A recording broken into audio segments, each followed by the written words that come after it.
Hi, it's Doug. When I was a kid, Saturday mornings were always my favorite. You know why?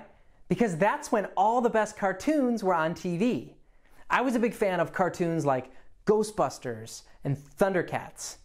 You probably haven't even heard of those, but before there was the internet, Saturday morning was the time cartoons were on television. Someone named Azan has a question about cartoons. Let's give Azan a call now. Hi, Doug. Hi, Azan. I have a question for you. What is the first cartoon? That's a great question, and I know the perfect person to answer it. Her name is Brittany Thorson. She makes cartoons at Disney Animation. Let's give her a call now. Hi, Brittany. Hey, Doug. I heard you had a question for me. I do, and it's a good one. Azan wants to know, what was the very first cartoon? Ooh, that's an interesting one. I'd be happy to help. Like a lot of you, I love cartoons, so I became an animator. An animator is somebody who takes the cartoons that you watch every day and bring them to life. At my job, I get to work on a lot of different animated shows and movies, and a few of them you might recognize here, like this one.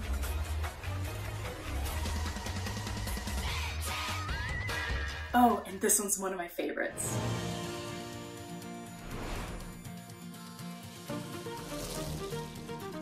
How about y'all? What are some of your favorite cartoons? Now would be a good time to pause the video and discuss.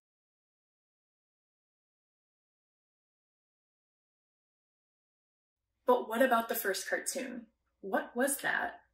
Well, before video games and TVs and phones, a lot of people didn't know how to animate, and a lot of people didn't know how to make the pictures move. But still, they tried. Some of our ancestors drew pictures of animals on the inside of caves and tried to make it look like they were moving. Later on, people started to use shadows to tell stories. These shadow puppet shows were especially popular in places like China, India, and Iran. But cave drawings and shadow puppet shows weren't really cartoons. I mean, the shadow puppet shows weren't something you draw, and the cave pictures didn't really move, you know, like the way they do in cartoons today. People just didn't know how to animate their drawings. That's because it hadn't been invented yet. But then, this happened.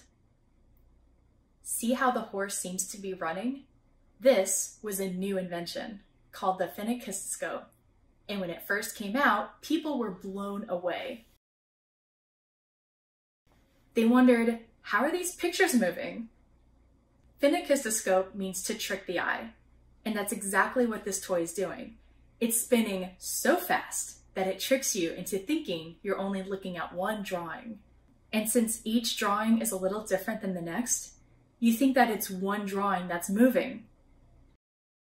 Now, the phenakistoscope was cool, but only one person could watch at a time. So inventors started thinking of new machines that can make animation even better. Check out this one. It's called a praxinoscope. Since it was bigger, 2 or 3 people could watch at a time. Soon, inventors figured out ways to project animation onto a screen. Now, 10, 20, or even 50 people could watch at one time. These moving drawings of dogs jumping through hoops and clowns playing with hats were pretty amazing. But they were also kind of random. And sometimes, well, they weren't that interesting. Animators wanted to make their drawings even more exciting. One animator had an idea. While walking through a museum and looking at dinosaur skeletons, he started to think, dinosaurs are extinct. No one has ever seen a living dinosaur. All we have are their fossils. But animation, whoa. Now that we know how to bring drawings to life, could we make it seem like we brought a dinosaur back to life? And better yet, what if I could tell a story about that dinosaur? His idea became Gertie the Dinosaur, the world's first cartoon, and the first time anyone saw a dinosaur come to life. Gertie the Dinosaur tells the story of a shy museum dinosaur, and just like today's cartoons, it had a character and a story. Gertie the Dinosaur was made in the same way cartoons are made today, by drawing thousands of pictures and then flipping through them quickly, a lot like the pictures on the early animation devices. Now that Gertie had come to life, a lot of other cartoon characters followed, like Felix the cat. And this mouse you may recognize. He's been famous ever since he was first created. Pretty soon, cartoons became longer and longer, and they turned into the animated movies you see today. But here's the thing. The longer the cartoon is, the harder it is to make. I mean, it took about 1 million drawings to animate The Lion King. But luckily, we have new technology in place to help us do our work more efficiently, like drawing some of the main pictures on a tablet and having a computer move the rest. In fact, a lot of cartoons you see today are made entirely on a computer, which helps me do my job even better. Animation has come a long way, from the animated toys that trick your eyes, to Gertie the dinosaur, to all the great cartoons that you watch today. It's amazing to see how things have changed. Even so, one thing pretty much stayed the same. We all love watching characters come to life through animation.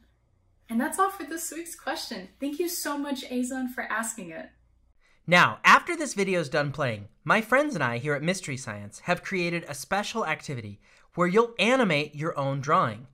You can do this in a group or all by yourself. I hope you'll try it. Have fun and stay curious. Now, for the next episode, I reached into my question jar and picked out 3 questions sent in to me that I'm thinking about answering next. When this video is done playing, you'll get to vote on one. You can choose from, how do icicles form? Who invented ice skates? Or, how do polar animals survive the cold? So submit your vote when the video is over. I want to hear from all of you watching. There are mysteries all around us. Stay curious and see you next week.